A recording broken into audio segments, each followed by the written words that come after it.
ভারতের স্বরাষ্ট্র দপ্তর যখন ভারতবর্ষের গর্বের সৈন্যবাহিনীকে দিয়ে কোনো রাজনৈতিক মঞ্চকে খুলিয়েছিল, তখন আমি এই লেখাটা লিখেছিলাম, যার বিষয়বস্তু ছিল যে আমাদের ভারতবর্ষের সরকার বা বর্তমান আমাদের দেশকে যে সরকার পরিচালনা করছে তাকে আমাদের পার্শ্ববর্তী কয়েকটি দেশকে দেখে শিক্ষা নেওয়া উচিত। কি শিক্ষা নেওয়া উচিত?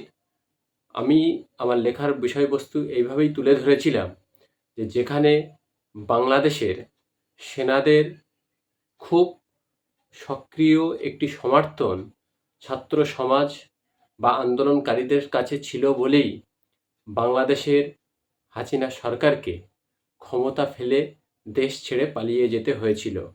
আমাদের আরেকটি পার্শ্ববর্তী দেশ শ্রীলঙ্কার সেনাবাহিনীর সম্পূর্ণ সহযোগিতা আন্দোলনকারীদের সঙ্গে ছিল বলেই শ্রীলঙ্কার সমস্ত মন্ত্রিসভা দেশ ছেড়ে পালিয়ে যেতে বাধ্য হয়েছিল। গত পরশু আমাদের আরও কাছের দেশ নেপালের সমস্ত মন্ত্রিসভা এবং আমলা, সরকারি সমস্ত বড় বড় অফিসার তারা দেশ ছেড়ে পালিয়েছে। সেই ভিডিও আপনারা অনেকেই দেখেছেন। হেলিকপ্টারের দড়ি ধরে ঝুলছে নেপালের আমলারা।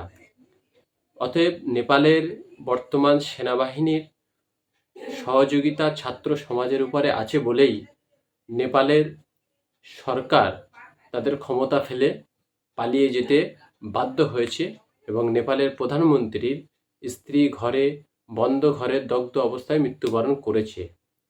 এখান থেকে এটাই শিক্ষা নেওয়ার ছিল যে সেনাবাহিনীর যে নির্দিষ্ট কাজ আমাদের পবিত্র সংবিধান দিয়ে রেখেছে, ভারত সরকারের উচিত সৈন্যদের সেই কাজটুকুই করানোর। সেই সৈন্যদেরকে যখনই কোনো রাজনৈতিক কাজে ব্যবহার করা হবে, তখনই সেনাদের মনের মধ্যে অনেক প্রশ্নচিহ্ন জাগবে, সেনাদের মধ্যে অনেক ভাগ হয়ে যাবে।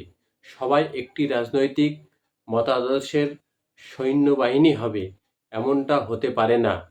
10,000 সৈন্য থাকলে তার মধ্যে 5টা রাজনৈতিক আইডিওলজির ভাগ হয়ে থাকতে পারে। অতএব ভারত সরকার যখন সৈন্যবাহিনীকে দিয়ে কোনো রাজনৈতিক মঞ্চ খুলিয়েছিল, আমরা তখনই লিখেছিলাম যে ভারত সরকারকে অবশ্যই শিক্ষা নেওয়া দরকার আমাদের পার্শ্ববর্তী দেশগুলোর থেকে। তার কারণ হলো, ভারতীয় সেনাবাহিনী যদি একবার ভারত সরকারের বিপক্ষে দাঁড়িয়ে যায়, তাহলে আমার এই স্বপ্নের দেশ আর সেই স্বপ্ন ভরা দেশ থাকবে না। আজকে এই কথাগুলো এই জন্যই বলা হচ্ছে, তিনটি বিজেপি শাসিত রাজ্যে বড় বড় বিদ্রোহ চলছে, অর্থাৎ সরকার বিরোধী আন্দোলন চলছে। আসামের 2টি জেলা সম্পূর্ণ এক হয়ে সরকার বিরোধিতায় নেমেছে। বিহারের একটি বড় অংশ তারা সরকারের বিরোধিতায় রাস্তায় আন্দোলন করছে। উত্তরপ্রদেশের একটি জেলার সমস্ত মানুষরা উত্তরপ্রদেশ সরকারের বিরুদ্ধে রাস্তায় নেমেছে। এখন এই 3টি বিজেপি শাসিত রাজ্যে সরকার বিরোধী আন্দোলন চলছে। এখানে যদি কোনো রকম আমাদের দেশের ভিতরের একটি বড় শক্তির থেকে ইনপুট পেয়ে যায় ওই সমস্ত আন্দোলনকারীরা, তাহলে এই দেশের এই স্বপ্নের দেশ, এই গোছানো দেশে অগোছানো ভাব চলে আসবে। সেই জন্য আমার লেখার বিষয়বস্তু ছিল, ভারত সরকারের উচিত পার্শ্ববর্তী দেশগুলোর থেকে শিক্ষা নিয়ে সৈন্যবাহিনীদের যে নির্দিষ্ট কাজ আছে সেই নির্দিষ্ট কাজে তাদের লাগানো হোক। এখন যে সমস্ত গোয়াল ঘরের মুত খেয়ে জন্মানো আলট্রা-প্রো অন্ধভক্তরা আমাকে গালাগালি দিয়েছিল, তাদের প্রতি আমার করুণা হয়। তারা রাজনীতির বিষয়বস্তু একটু পড়াশুনো না করে শুধুমাত্র গালাগালি আর হোটেলের সাবান মাখা আর গরুর মুত খেয়ে অন্ধভক্ত হওয়ার না হয়ে রাজনীতিটাকে একটু বোঝার চেষ্টা করুন। তাহলে এই দেশকে যারা স্বাধীন করতে লক্ষ লক্ষ মানুষের রক্ত মাটিতে ঝরেছে, লক্ষ লক্ষ মানুষ শহীদ হয়েছে, আর আপনারা তখন ব্রিটিশদের কাছ থেকে 60 টাকা করে মাইনে নিয়ে খবর পৌঁছে দিয়েছিলেন ব্রিটিশদের কাছে যাতে করে এই দেশ স্বাধীন না হতে পারে। আপনারা সেই বিশ্বাসঘাতকতা জাতি। অতএব আপনাদের গালাগালিকে আমরা কোনো কিছু মনে করি না।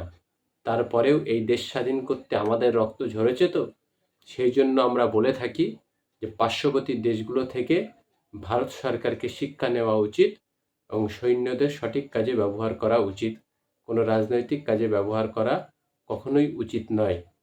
যদি রাজনৈতিক কাজে আপনারা ব্যবহার করেন, পার্শ্ববর্তী দেশের অবস্থাগুলো একবার অনুমান করুন।